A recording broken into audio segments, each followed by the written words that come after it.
Hey, you entrepreneurs. Today we have a great one. We have Jonathan Webster, the granny flat guru. He's been in the business fixing, flipping, developing, building granny flats for the last 20 some years.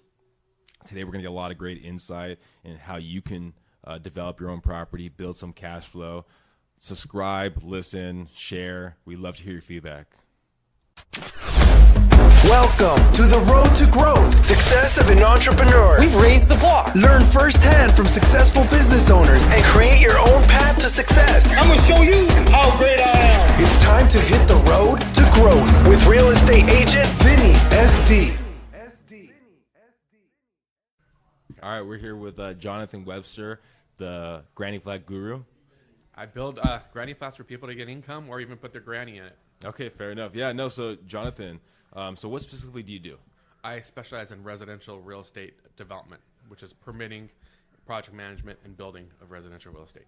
Okay, perfect. And like, especially in this market, in the Southern California market, that's a really big thing because our housing shortage, right? Yeah, I mean, there's been a humongous housing shortage.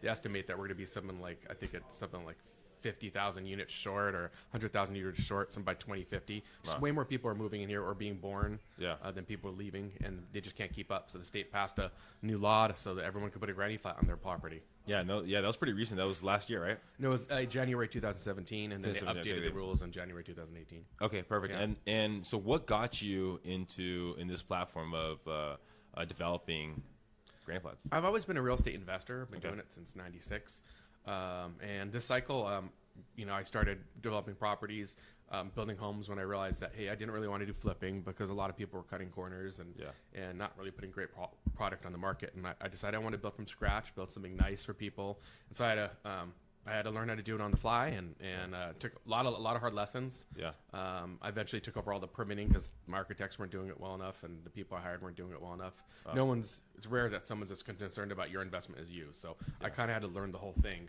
to make sure everything went well. And now I want to use those same skills to help other people.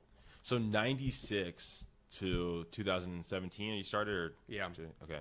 96 no, it was 97. Sorry, 97, 2017. Yeah. Okay. All right. So been doing it kind of for yourself for about 20 years. Yeah, one form or another. Yeah. All right. Either flipping homes, owning residential income property, or building homes, or land planning, lot splits, everything. Well, what got you into the first? I know we're going a little back, but what got you first into actually developing flipping properties in 97? So 97, my cousin in 96 bought a house to flip, and I kind of helped him during the summer, painting and watering, and looked at the money that was possibly made, and I'm like, oh, that's pretty cool. I was going to grad school at the time, and saw these PhD students who were in their 30s and driving beat up cars, and I don't want to be like that. So I was like, between my master's and PhD, I was gonna go make all this money and doing all this stuff, and then real estate, and then come back and do my PhD in style. And I was eventually started doing well in real estate, and I'm like, why would I go back? So I stayed in real estate, and I've been doing it ever since. Oh wow. Yeah. So, and then what made you change from the idea of developing your own properties, flipping your own properties, to actually help people develop their properties? Well, developing is a difficult process, and we're kind of near the end of a market cycle in real estate, and the time frame to develop is a while, and I just don't really know what's going on what's going to happen. I don't have a crystal ball what's going to happen in the next couple of years. Yeah. So I decided to take the same skill set that I have from my own portfolio and use it to help other people, which I've really enjoy. Actually, I love helping people with the design process and seeing them get excited when they see what they imagine themselves come into life. Yeah. It's really, really exciting. So, and I just think it's a great time for people to build their income. And so I just think it's a great market to be in. I would think there'd be somewhat of a struggle of you relaying the information that you know, because 20 years of flipping properties and working with the county, working with the city on developing different properties that you had, is probably second nature to you now. And so when you're actually talking to people, you almost had to bring it down to the common denominator of like, this is the basics of what actually happened. Was there any kind of a communication barrier? No, I don't think so. If Okay. you try to like just explain it to 1 minute, Yeah. They won't be able to handle it. But if you give them, or understand it, if you give them a couple, when I meet them, I give them a couple instances of, hey, this is you can run into this issue, Yeah. and then step them through the different problems as they come up, or as we're starting the process, making them aware of, hey, these are things we need to be prepared for. You know, Okay. like a common one is most people don't realize that you almost always have to get a survey when you do some type of construction. The city inspector will want it, and so a lot of these projects have small lots, and I try to tell people at the start, hey, we really should get a survey now, so that we make sure we don't go over a property line in our design. We don't like design something where we can't even build it. And they're going to ask for it later on anyways, and during construction. So you might as well do it now so we can go forward with the right design so we don't reach a problem where we're already in construction. Most people, an architect's not going to tell you that, or a general contractor's not going to tell you that at the start, because I've encountered these problems.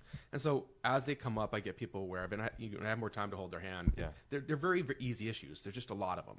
And you have, when working with someone, there's time enough to educate them and make them aware of it. The hurdles that you've overcome as a investor, developer yourself, are probably some of the hurdles that drive you today. So, like, what are some of the hurdles that maybe when you first started that you had to learn the hard way? I mean, I think it's not just in this business. I think in anything that people do, you learn that, like, it's rare that someone you hire will ever be as concerned about it as you are yourself. And so when I started, I expected everyone I worked with to hold my hand through the process and really look out for my interests. But what it turned out, that's not really the way it ended up working. They ended up, hey, they get busy and you get pushed to the bottom of the pile, if for whatever reason they try to do something first. So I didn't like that approach. I really do put my clients first. I still have projects I do for myself. If I have to pick between doing something for my clients and doing something for myself, I do something for my clients first. Like I'll put my project on the back burner, just because that's what I'm signing up for. Really the unknown, the way I look at it is the unknown is what scares most people. Not knowing what's going to come next. It could be the simplest thing of getting a surveyor. But if you don't know where to start or know where to basically take the next step, it's just chaotic. And I'm assuming online, if you Google, okay, how do you do X, Y, and Z, there's probably be a lot of things to say, do this, do this, do this. But having an educated person like yourself. You won't find anything like concise that will show you all the problems online. So it's really useful to work with someone who knows what they're doing and really is looking after your interests and avoids problems, because you generally, especially if you're out shopping for for someone to help you out, if you don't know the right questions to ask, how can you hire the right person? Now, curious, when you did your first development, I know the first one you helped out your cousin, right? When you actually did your first, was it with someone else? Or so do you learn a lot on someone else's kind of dime, I guess, in essence? I learned a lot on my dime, Okay, you learned your own dime. I flipped a property in South Central. Okay. I was really proud of it. Finished the design. I think it was a long time ago. Not just in '98, I think, was when we finished designing it. And I got a lot of really good advice that I didn't know was good advice. I hired all these contractors, and one contractor's all, hey, you should split this into 2 units. This is an area where families want to live, and they want their own kitchens, but they want to be in the same place. And of course, I ignore him. Oh, he's just trying to get more money out of me. And you don't know what you don't know. And so I kept it as a single family home, and so proud of it. I took my mom by, and the neighbor kind of popped in, and he's all, yeah, they use this house for dog fights, which I didn't know. I was like horrified. It was just you kind of go in with the eyes wide shut. You think you know what you know, but you don't really know anything. Do you remember any of the other good tidbits that you were told that you was like, I don't want to listen to that? God, it's been a while. Off the top of my head, no. Okay. But I mean, I have. And people have heard this a million times. You get what you pay for. So like in everything I try to do quality and. So the first time, were you cutting quarters? Then the first time you did it in '98. No, I don't think we were, or at least not trying to cut corners. We were trying to be on a budget. So like my contractor said, hey, let's paint the cabinets and not replace them. And I remember our first open house, a woman comes through, grabs a piece of little paint that she saw chipping, and just peeled off the paint. She's all, these are I don't want to say a bad word. And I was so furious that she did that, but she's probably right. It was not great work, and we weren't knowledgeably try to cut corners, but if you give a contractor a really, really low budget, they have to find a way. And they're going to try to find a way, and they want the business, so they're not going to tell you. A lot of people, you should be aware of the person who gives you the lowest price for everything. You really should be, because when push comes to shove, if they can't get it done, they're going to walk. Well, someone told me once, I forgot, it was like, you want to get 3 quotes on anything you do, and you want to pick the middle one. That's usually a good gauge. Like, that's pretty good. That's pretty good advice. I wouldn't mind getting 5 quotes. Maybe getting the second lowest one, or But you definitely don't want to. You're gonna lose more money going with the lowest quote because of schedule delays, and maybe they don't get the job done. You have to repair it and fix it later on. So was there in 20 years is a long time of developing properties. Yeah. Was there a time when you're like, this is not right for me? Like it didn't work out or something, like you lost. Yeah, okay. I lost everything. Oh, you did? Yeah, okay. Yeah, I lost everything, like a lot of people. So okay. I was mostly investing in other people's developments back then. Okay. So I and learned a lot of hard lessons. So now I control all my projects, do it all myself. So you were investing in other people, and then at that particular phase, I started doing my own projects. Yeah.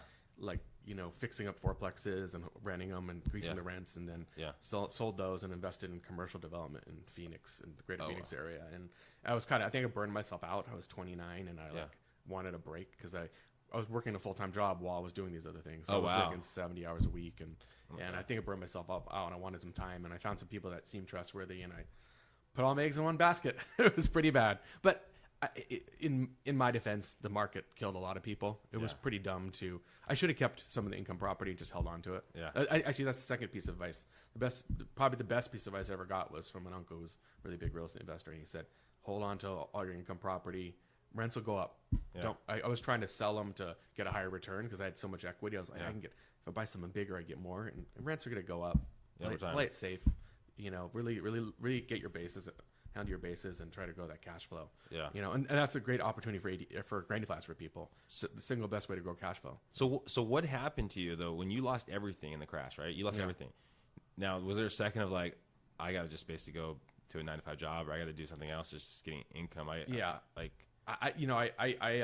thought about going back to engineering, and I just made me want to put a bullet in my head. I just sitting in front of a desk all day, and that's great for some people, and that's awesome, and I miss aspects of it, and so I'm not, a lot of my friends are still doing it and they enjoy it, and but for me, I like getting out and seeing properties, and I like creating a vision and seeing it come to life, and it just what I like. So eventually I went to becoming a residential real estate agent. I got recruited to KWSD Metro, and I was an agent here for 5 years, and eventually realized that wasn't my thing.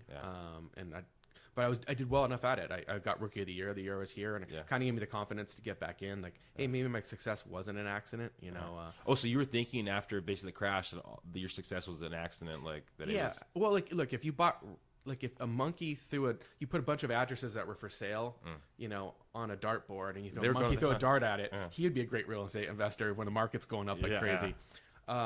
But my investments were actually the ones before the commercial ones. Yeah. Even the commercial ones weren't bad investments. It was how we leveraged them that was bad. But it's the things I bought were actually really, really awesome, better than the normal on the market.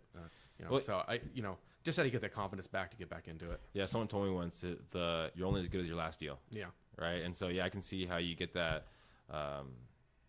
Not sure if what you did was an accident or not. Yeah. And so what pushed you to go forward? Just like you started getting more confidence because you were doing the real estate. Yeah, I was killing it as a real estate agent. Yeah. And but I kind of knew I was limited. I kind of did really well at that because I just worked harder than everyone. Yeah. And which wasn't necessarily working smarter. Yeah. And I realized, but the things you need to do as a real estate agent to work smarter. It's like you got to be always on. Always on, always like looking for business. And that just wasn't me as much, and or if it was, and I've recently discovered that it is more me than I thought since I've started the new business of helping people with Granny Flats. Yeah. I really believe in my product, and I think I can do it better than anyone else. Yeah. As a real estate agent, I think I could have been a really good real estate agent, but there's a lot of really good real estate agents out there, and it's very competitive, and I just decided it wasn't something I wanted to compete in. I wanted to get back to what I do best, which is real estate development. Yeah. And so have there been any kind of hurdles from the transition from being a real estate agent to actually doing the Granny Flat, the ADU?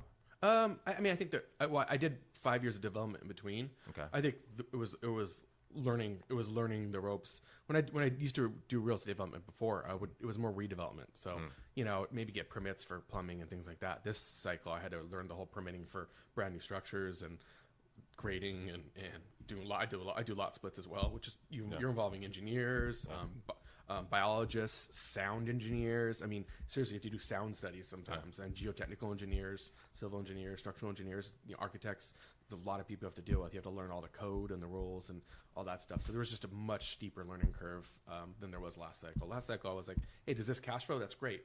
Let me make a spreadsheet and see whether it, is it worth painting? Is it worth doing this to increase my rents? And pretty simple stuff. This cycle, the stuff I'm doing is a lot more complicated. When you were doing the research on the engineers, the surveyors, all that kind of stuff to see who's actually telling you the real truth, who's telling you whatnot, because of your engineering background, is that how you're able to kind of understand? So do you know a little bit about each of those platforms, but allow them to be or how does that work?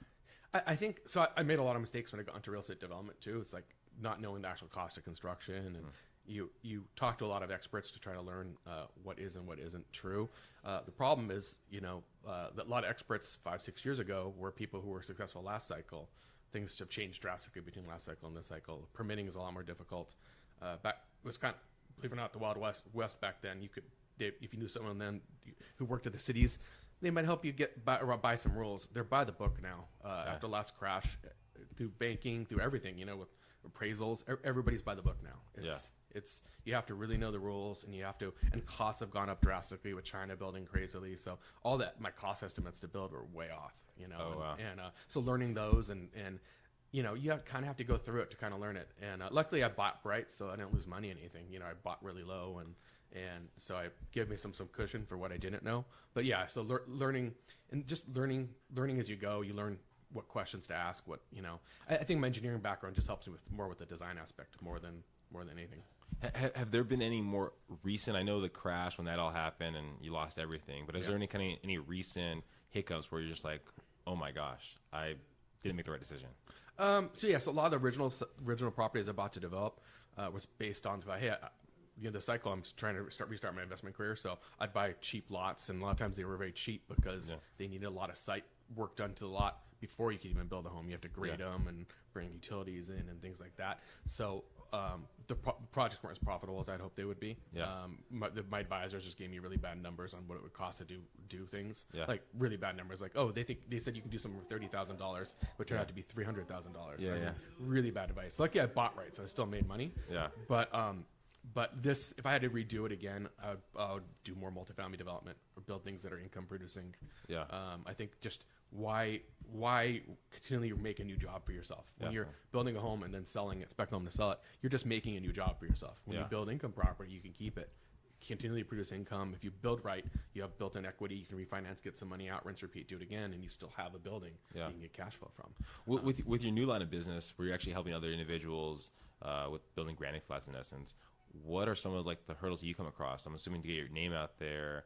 Have you used a lot of the connections you've had in the past, or what has there been any kind of hurdles that you've seen so far? Not getting business because I have an extensive real estate agent network, so that's been the easy part. I love more business. Don't get me wrong, but I'm just been doing it for a year and a half.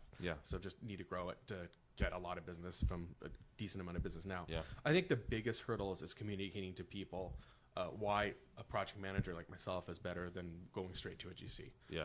And that's it's because everyone thinks, a GC is the guy to do this, but a GC is not going to look at it like an owner, which is what I do. And there's a lot of things that need to be how you have your ducks in a row before you start building, and there's GCs who will get those ducks in a row for you, but most of them won't. Most of them are just going to assume you have everything in place to start the project. An example would be you have to start a project with SDG&E every time you build. And it could take 6 months to get approval for your electrical design, to bring in the utilities for a project. And you could be near the end of a project and waiting to get your certificate of occupancy. And if that project is not approved, you're going to sit there twiddling your thumbs while you pay interest on your construction loan, and lose a lot of money. Would you rather be turning that project over? That's opportunity cost. You could sell that, move on to something else.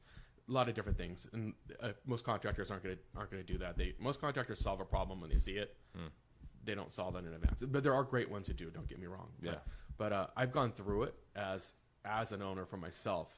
So I take the same perspective, for my clients as I would for myself. I want everything to go smoothly because I realize how painful it is when you're kind of sitting on your behind and you're seeing money walk out the door. So I think that's the difference. What if you could talk to your past self, the person that started as flipping properties, developing properties, if you could talk to them, what kind of advice would you give that person today?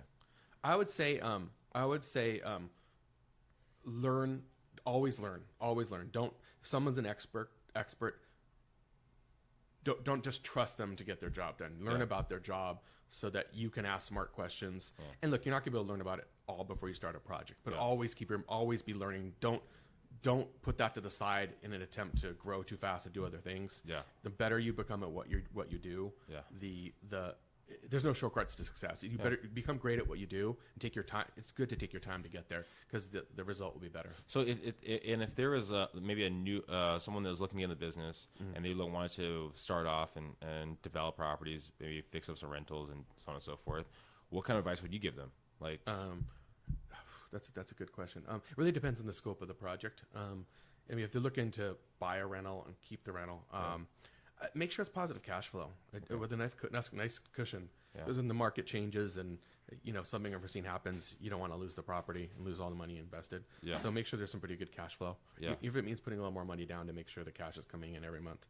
And I would say try to be in an area where you think there'll be more rent growth.